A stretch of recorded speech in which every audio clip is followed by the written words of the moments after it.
తిరువాలంగాడ్లో పరమేశ్వరుడు వేసిన నృత్యాన్ని చూడలేదని బాధపడుతున్న సింగి అనే నంది కోసం మహాశివుడు మరొక్కసారి ఇక్కడ నృత్యాన్ని ప్రదర్శించారు. క్షీరసాగర మదనం సమయంలో మోహిని అవతారం ఎత్తిన మహావిష్ణువు తను తిరిగి నిజస్వరూపం రావడం కోసం ఇక్కడ పరమేశ్వరుణ్ణి పూజించారు. రామాయణ కాలంలో సీతమ్మను వెతుక్కుంటూ హనుమంతుల వారు కూడా ఈ ప్రదేశానికి వచ్చారు. రాజరాజ చోళన్ సోదరుడైన ఆదిత్య కరికాలన్ ఈ ఆలయాన్ని 976వ సంవత్సరంలో నిర్మించారు. ఇటీవలే ఈ ఆలయంలో జరిపిన త్రవ్వకాలలో 1513వ సంవత్సరం నాటి శ్రీకృష్ణదేవరాయలు వారి రాగి పలకలు బయటపడ్డాయి. ఈ ఆలయంలో పరమేశ్వరుణ్ణి సింగీశ్వరర్గా, అమ్మవారిని పుష్పకుజాంబల్గా పూజిస్తారు. హాయ్, హలో, నమస్తే, వెల్కమ్ టు అవర్ ఛానల్ ఆలయ యాత్ర. ఈరోజు నేను మీ ముందరికి ఒక అద్భుతమైన శివాలయంతో వచ్చేసానమాట.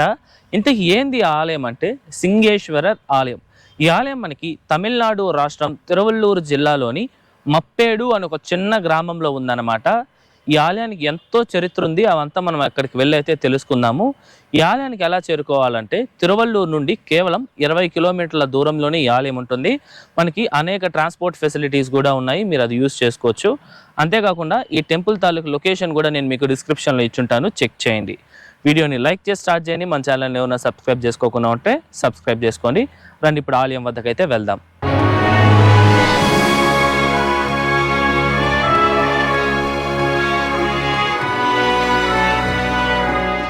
ఇదేనండి నేను మీకు చెప్పిన సింగేశ్వరర్ ఆలయము. ఈ ఆలయం యొక్క టైమింగ్స్ విషయానికి వస్తే, ఈ ఆలయం ప్రతిరోజు ఉదయం 6:30 నుండి మధ్యాహ్నం 12 గంటల వరకు, తిరిగి సాయంత్రం 5:30 నుండి రాత్రి 7:30 వరకు అయితే అందుబాటులో ఉంటుంది. ఓకేనా, రండి ఇప్పుడు మనం ఈ ఆలయం లోపలికి వెళ్ళి ఈ ఆలయం తాలూకా స్థల పురాణం అయితే తెలుసుకుందాం.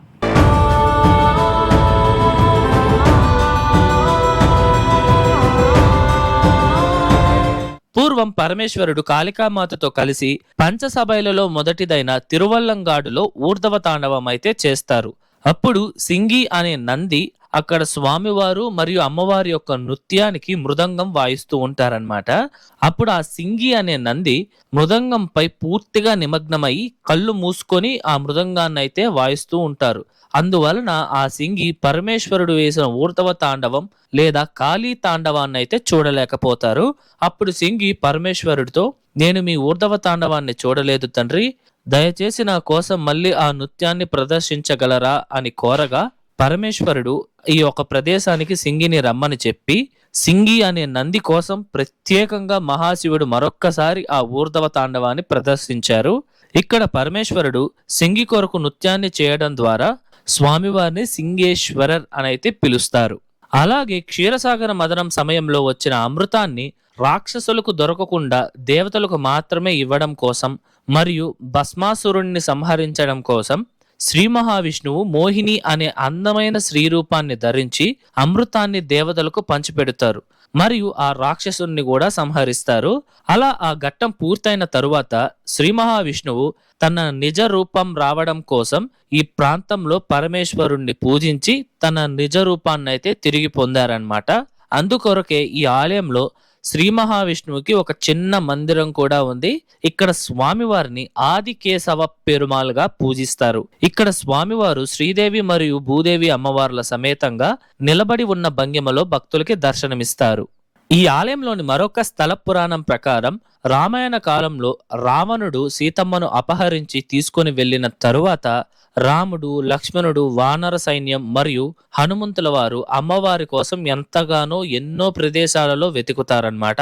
అప్పుడు ఆ సమయంలో ఆంజనేయ స్వామి వారు సీతమ్మను వెతుక్కుంటూ ఈ ప్రదేశానికి కూడా వచ్చారు. అలా వచ్చిన హనుమంతుల వారు ఈ ప్రదేశంలో వీణపై అమృతవర్షిణి అనే రాగాన్ని ప్రదర్శించారు. అలా ఆ రాగం విన్న పరమేశ్వరుడు హనుమంతుల వారి ముందు ప్రత్యక్షమై సీతమ్మను వెతకడానికి లంకకు వెళ్ళమని ఆదేశించారు. దానికి నిదర్శనంగానే ఈ ఆలయంలో ఒక 16 స్తంభాల మండపం దగ్గర ఆంజనేయ స్వామి వారు చేతిలో వీణను ధరించి ఉన్న రూపంలో భక్తులకు దర్శనమిస్తారు. ఇలా స్వామివారు చేతిలో వీణను ధరించడం చాలా అరుదు. ఇలా స్వామివారు ఈ ఆలయంలో ఉండడం ఈ ఆలయం యొక్క ప్రత్యేకత. ఎవరైనా సంగీత విద్యను నేర్చుకోవాలి అని అనుకుంటున్నవారు మరియు నేర్చుకుంటున్నవారు కానీ ఇక్కడ ఆంజనేయ స్వామి వారిని దర్శిస్తే ఆ విద్య త్వరగా అభ్యసిస్తారు అని భక్తుల యొక్క నమ్మకము.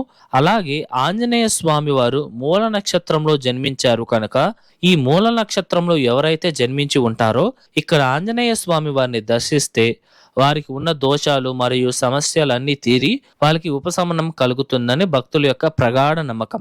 అలాగే మహాశివుడు అగస్త్య మహర్షికి తమిళ వర్ణమాలను నేర్పించిన తరువాత ఈ ఆలయంలోనే ప్రపంచానికి వర్ణమాల పరిచయం చేసిన ఋషి సుధాబుద్ధతో తన జ్ఞానాన్ని పంచుకున్నారు అగస్త్య మహర్షి. ఈ ఆలయంలో పరమేశ్వరుడు లింగ రూపంలో సింగేశ్వరర్ మరియు వీరబలేశ్వరర్ అనే పేర్లతో పూజలు అందుకుంటున్నారు. అలాగే పండగల విషయానికి వస్తే శివరాత్రి, మాస శివరాత్రి మరియు ప్రదోష కాలంలో పూజలు చాలా ఘనంగా నిర్వహిస్తారు. అలాగే ప్రతి సంవత్సరం ఫిబ్రవరి, మార్చి నెలల్లో ఆరుద్ర దర్శనం, అలాగే ఆషాఢం మరియు తైమాసంలో శుక్రవారాల్లో పుష్పాలంకరణ చేయడం ఈ ఆలయంలోని ప్రత్యేకతనైతే చెప్తారండి. అలాగే లలితా సహస్రనామ పారాయణం ఇక్కడ చాలా ప్రత్యేకంగా పరిగణించబడుతుంది. ఈ ఆలయంలో అమ్మవారికి ప్రత్యేకంగా మందిరం కూడా ఉందండి. అమ్మవారిని పుష్పగుజాంబల్ అని అయితే పిలుస్తారు. అమ్మవారు నిలబడి ఉన్న భంగిమలో చాలా గంభీరంగా ఉంటారు. ఇక్కడ భక్తులు అమ్మవారికి అభిషేకం చేసి వస్త్రాలను అయితే సమర్పిస్తారు. మరియు ఈ ఆలయాన్ని 42 వారాల పాటు నిరంతరంగా అమ్మవారిని ఆరాధిస్తూ దీపాలను వెలిగిస్తే భక్తులు వాళ్ళు కోరుకున్న కోరికలు నెరవేరుతాయని భక్తుల యొక్క ప్రగాఢ నమ్మకము. ఇప్పుడు మీరు చూస్తోంది అమ్మవారి మందిరం యొక్క బయట పగుది. ఎంత బాగుందో కదా. ఈ మందిరాన్ని కూడా రాతితోనే నిర్మించారు. స్వామివారి మందిరం లాగే అమ్మవారి మందిరం కూడా పెద్దదే. మనకు మొదట ముఖమండపం వస్తుంది. మనం అద్భుతమైన స్తంభాలను అయితే ఇక్కడ చూడవచ్చు. ఈ స్తంభాలు చూడండి ఎంత అద్భుతంగా ఉందో. ఎంత భారీ రాతి స్తంభం పైన అప్పట్లో ఎలా ఇటువంటి హోల్ కటింగ్స్ చేశారో నాకు ఎప్పుడు ఇలాంటి స్తంభాలు చూసినప్పుడల్లా ఆశ్చర్యం వేస్తూనే ఉంటుందన్నమాట. అలాగే ఇతరితర దేవీ దేవతల విగ్రహాలను కూడా మనం ఈ ముఖమండపంలో చూడవచ్చు. తరువాత అర్ధమండపం మరియు ప్రధాన గర్భాలయం అయితే ఉంటుంది. అమ్మవారికి నవరాత్రుల సమయంలో అలాగే శుక్రవారం, శ్రావణ శుక్రవారంలో పూజలు అయితే ఘనంగా నిర్వహిస్తారు. ఇప్పుడు మీరు చూస్తోంది ఈ ఆలయం యొక్క కోనేరు అన్నమాట. ఈ తీర్థం పేరే వెంతామరై కులం. ఈ యొక్క కులం చాలా చాలా అద్భుతంగా తామర పుష్పాలతో చూడడానికి ఎంతో అద్భుతంగా ఉంది. మీరు కూడా చూడవచ్చు.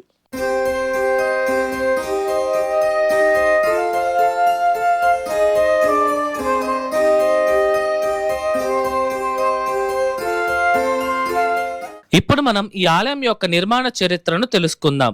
ఈ ఆలయాన్ని 976వ సంవత్సరంలో చోళరాజైన ఆదిత్య కరికాలన్ నిర్మించారు. అంటే ఈ ఆలయాన్ని నిర్మించి దాదాపు 1048 సంవత్సరాలు అయితే పూర్తవుతుందన్నమాట.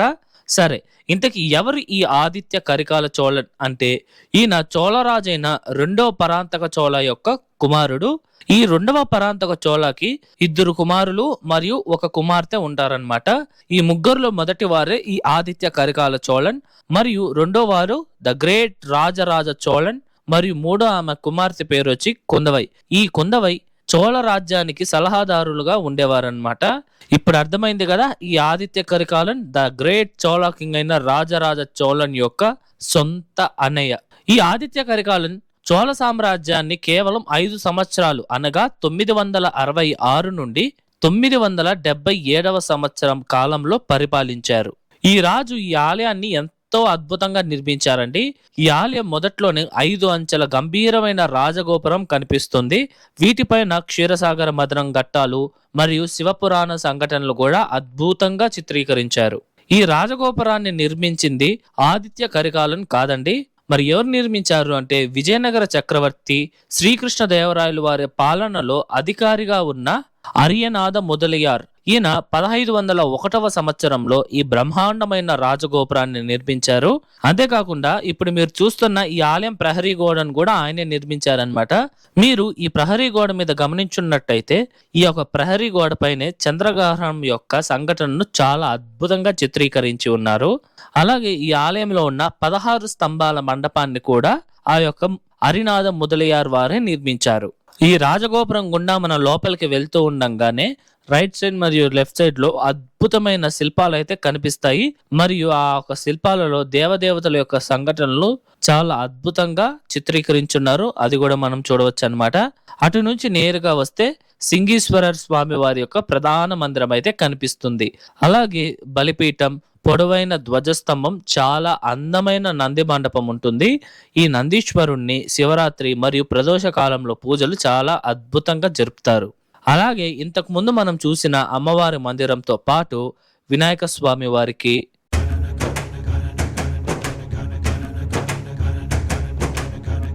సుబ్రహ్మణ్య స్వామి వారికి,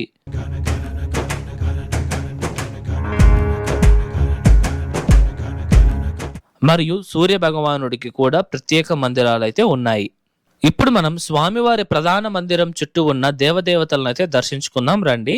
అందులో మొదట మనకి విఘ్ననాథుడైన విఘ్నేశ్వరుడు మనకి దర్శనమిస్తారు. తరువాత గురువు లేని వారికి గురువుగా భావించే దక్షిణామూర్తి స్వామి వారు మనకి కనిపిస్తారండి. ఇక్కడ దక్షిణామూర్తి స్వామి వారి యొక్క విగ్రహం చిన్నదైనప్పటికీ చాలా అద్భుతంగా ఉంటుంది.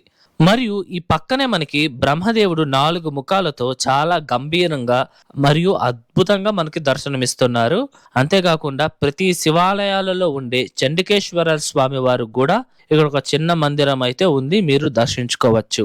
ఆఖరిగా మనకి లోకనాయకి పార్వతీదేవి రూపమైన దుర్గమ్మ తల్లి వారు మనకి దర్శనమిస్తున్నారు. ఈ ఆలయాన్ని ద్రవిడ నిర్మాణ శైలిలో చాలా అద్భుతంగా నిర్మించారండి. ఈ ఆలయాన్ని చోళరాజుల తరువాత విజయనగర రాజైన శ్రీకృష్ణదేవరాయల వారు ఎంతగానో అభివృద్ధి చేశారు. మరియు ఈ యొక్క ప్రాంతాన్ని కూడా ఆయన పరిపాలించారు. అందుచేతే ఇటీవలే జరిగిన త్రవ్వకాలలో విజయనగర సామ్రాజ్యం యొక్క రాజముద్రతో ఉన్న 2 రాగి పలకలను అయితే కనుగొన్నారు. ఈ రాగి పలకలపై ఉన్న శాసనాలు నంది నగరి అని పిలువబడే పురాతన లిపిని ఉపయోగించి సంస్కృతంలో వ్రాయబడింది. ఈ లిపిని సాధారణంగా శ్రీకృష్ణదేవరాయలు వారి పాలనలోనే ఉపయోగించేవారు. ఈ రాగి పలక 1513వ సంవత్సరం కాలం నాటిదండి. దీనిలో ఏమి రాశారు అంటే, శ్రీకృష్ణదేవరాయలు వారు వాసల బట్టక అనే గ్రామాన్ని బ్రాహ్మణులకు బహుమతిగా ఇచ్చినట్లు, మరియు ఆ గ్రామస్తులు రాజును గౌరవిస్తూ ఆ గ్రామానికి కృష్ణరాయపురం అని పేరు మార్చినట్టు ఈ రాగి పలకల్లో రాయబడింది. ఇదండి ఈ ఆలయం యొక్క పూర్తి స్థల పురాణం మరియు నిర్మాణ చరిత్ర. ఇదండి ఇవాళ వీడియో ఎలా ఉంది, నచ్చిందా? ఐ హోప్ ఈ ఆలయం తాలూకా పూర్తి చరిత్ర మీకు అర్థమయ్యేలా నేను చెప్పాను అనుకుంటున్నాను. మీకు ఎటువంటి డౌట్స్ ఉన్నా సరే కమెంట్స్లో తెలియజేయండి, నేను మీకు పక్కా రిప్లై ఇస్తాను. అలాగే ఈ వీడియోకి ముందు మన ఛానల్లో తిరునిండ్రవూర్ అనే గ్రామంలో ఉన్న భక్తవత్సల పెరుమాళ్ ఆలయం, హృదయలీశ్వరర్ ఆలయంతో పాటు కురంగలి ముట్టం అనే గ్రామంలో ఉండే కురంగలి ముట్టం కేవ్ టెంపుల్ వీడియో కూడా ఉంది. ఈ 3 వీడియోస్ తాలూకు లింక్స్ మీకు డిస్క్రిప్షన్లో ఇచ్చుంటాను, చెక్ చేయండి. ఈ వీడియో ఎలా ఉంది, నచ్చిందా? నచ్చితే లైక్ చేయండి, మీ ఫ్రెండ్స్ అండ్ ఫ్యామిలీస్కి షేర్ చేయండి. మర్చిపోకుండా మన ఛానల్ని అయితే సబ్స్క్రైబ్ చేసుకోండి. మరొక అద్భుతమైన ఆలయం వీడియోతో మీ ముందరకు వస్తే అంతవరకు మీ శివవరప్రసాద్ సైనింగ్ ఆఫ్.